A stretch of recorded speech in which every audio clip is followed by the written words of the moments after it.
საშინელება ოთახში შესვლა და ისეთი ადამიანის დანახვა, რომელსაც თავის მხოლოდ ნახევარი აქვს. საშინელი სისხლშავსების შემდეგ ყოველი წუთი გადამწყვეტი იყო.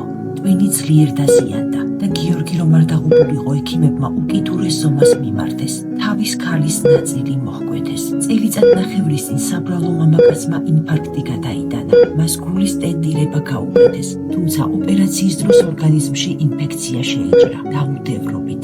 აორტის სარკმელზე უზარმაზარი 9 სანტიმეტრიანი ანთება განვითარდა. ნახევარი წლის განმავლობაში მან ზედიზედ 3 ინსულტი გადაიტანა. დღეს ის გამოძრევლად ძევს. გიორგის ფეხები უკვე აღარ იშლება. გთხოვთ, შეიბრალეთ ეს ადამიანი. ასეთი მძიმე პაციენტებისთვის სასიცოცხლოდ მნიშვნელოვანია ყოველდღიური რეაბილიტაცია, ვარჯიშები, მასაჟი, ელექტროსტიმულაცია. გიორგის სიცოცხლის გადასარჩენად ოჯახს ბინის შადება მოუწია, მაგრამ მკურნალობისთვის თანხა მაინც არ არის საკმარისი. ექიმები ამბობენ, რომ აუცილებელია პლასტიკური ოპერაცია თავის ქალის სვლების იმპლანტაციისთვის. ეს შეიძლება დაეხმაროს ტვინის უკეთ მუშაობაში. სანამ ის სუნთქავს, იმედი არსებობს. მოდით, ნუ დავუშვებთ, რომ ეს იმედი ჩაქრეს.